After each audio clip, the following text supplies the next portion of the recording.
Oh, hi, it's me, Zack Peter, host of the No Filter with Zack Peter podcast, bringing you the hottest reality TV tea, spilled fresh all week long. So the LA Times just released a new article all about the Real Housewives of Beverly Hills star Erika Jayne's diamond earrings, from the jeweler to the fraudulent burglary and so much more. Get ready, because we're about to break it down. But before we do, don't forget to smash that like button, hit the subscribe button, and click that bell button so that you always get the tea in your notifications as soon as it's ready to be spilled.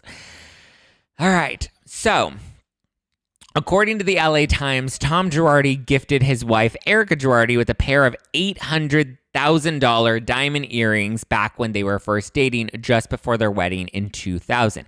Erika, however, has come out and tweeted that they were actually both already married at the time that she received the earrings, and that the timeline seems a little off. The earrings were reported stolen in 2007 in bankruptcy court. In 2012, however, Tom said that the earrings were stolen in early 2007, likely sometime in like February, maybe late January of 2007, during a home invasion while the two were out of town on vacation.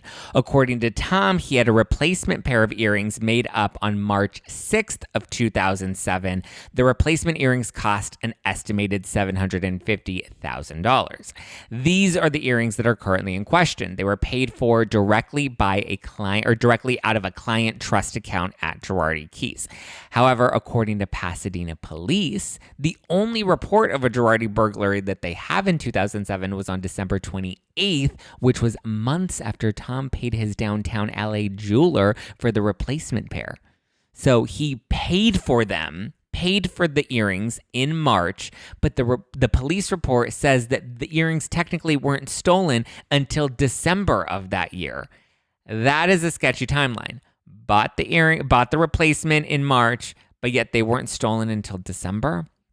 So Tom later confirmed that the December 28th date during a lawsuit against their homeowners association. He ultimately lost that lawsuit, but in it, Tom claims that they were burglarized while out to dinner in December, not away on vacation in March. He also claims that the earrings were worth $1 million, not the estimated $800,000 that he originally paid back in 2000. So nor did he even use the $750,000 estimate that he reportedly paid in 2007 for the replacement pair.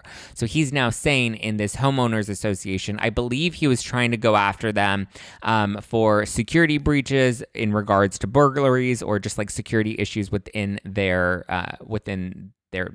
community. And so he was saying, there was this burglary that happened in December, on December 28th, while my wife and I were out to dinner. They broke in, they took several pieces of jewelry, one of them being this $1 million pair of earrings that were on my wife's vanity at the time. They were in a cup. The rest of the jewelry was in our safe. So whatever they had access to, the burglars came and took. So, but the interesting thing is, the estimate that he says was worth $1 million, even though he originally paid $800,000 when he bought them back in 2000. And then his replacement pair cost him $750,000. I'm a little confused about the $50,000, because like the earrings were originally $800,000, but then he was able to get them remade for $750,000 by the exact same jeweler. That to me is like some TJ Maxx savings right there, $50,000 that you get just shaved off the earrings. But anyway, the homeowners association lawsuit was irrelevant to the earrings themselves. They were just referenced in that lawsuit. But the interesting thing is, he references the December 28th date, not the original March date, which is when the earrings were first stolen, which is why he had them remade in early 2007. And the jeweler in the LA Times article does back up the timeline of March and says that they were paid, that the exchange of funds happened in early March of 2007. So interesting distinction. So the earrings currently sit in a safety deposit box in possession of the Girardi Keys bankruptcy trustee. I believe they're still awaiting appraisal to see what the actual value of the earrings is as they stand today, whether they went up in value, whether they went down in value, because obviously they are used. I mean, I don't know. We don't know if they've depreciated. We don't know what condition they're in. Apparently, nobody's really seen the earrings, or if we have, we don't know which earrings they actually are. Erika has, several pairs of different diamonds and jewelry that we've seen on red carpets or on the show. According to the LA Times, there isn't an actual photo of the known earrings if there is a photo, there's no way to identify which earrings actually belong to this case. So the Girardi Keys bankruptcy trustee was awarded the earrings in a recent court hearing. However, Erika Girardi's attorney, Evan C. Borges, has just filed an appeal to continue fighting for them, claiming that she's entitled to keep the earrings. He initially argued that Erika was entitled to those earrings based on a statute of limitations issue, or that being one of the reasons, being a statute of limitations issue being that it's been 14 years since the earrings were purchased, and based on the fact that she received them innocently, not knowing how they were actually purchased. He claims she was unaware of any illegal transfer of funds and that the accountability should lie with Girardi Keys and Girardi Keys' attorneys and not with Erika herself, essentially arguing that Erika didn't commit the crime, Girardi Keys committed the crime, therefore Girardi Keys should be responsible for paying back the money, not Erika. The men that released those funds should be the ones paying up, not her, is basically the argument that he's trying to make. We'll have to wait to see how it all plays out. The judge did flat out claim that the purchase of the earrings is a crime. I personally would like to see the men held accountable for their crime, or shall we say crimes now. But right now, none of them are really being held accountable aside from this lawsuit by Edelson. They're all off hiding. They're all pleading the fifth. It's really interesting to see how these people really committed the crimes and they're kind of getting away with it. Or not getting away with it, but they're able to kind of hide from the public scrutiny. But I'm curious, what do you guys think?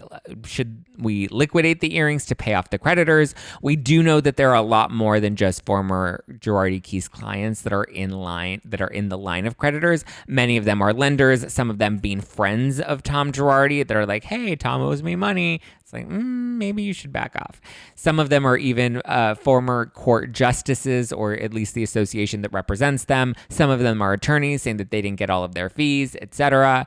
So don't be fooled into thinking that just because the assets come into the trustee, that money is immediately being used to pay back former clients, because there are a lot of people that are asking for money.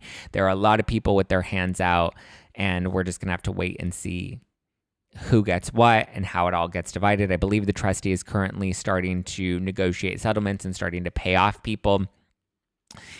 We'll have to see how it continues to play out, though. For more Girardi tea, you can catch up in the Deep Dive archive with full breakdowns, expert opinions, interviews with former Girardi Keys clients, and more, all exclusively on the youtube.com/justplainzack. And don't forget to hit that subscribe button, smash that like button, and give me a follow at justplainzack if you want to keep up with me and all the behind the scenes of No Filter. Or if you want just the latest reality TV news, you can always follow the show at No Filter with Zack on the Instagram.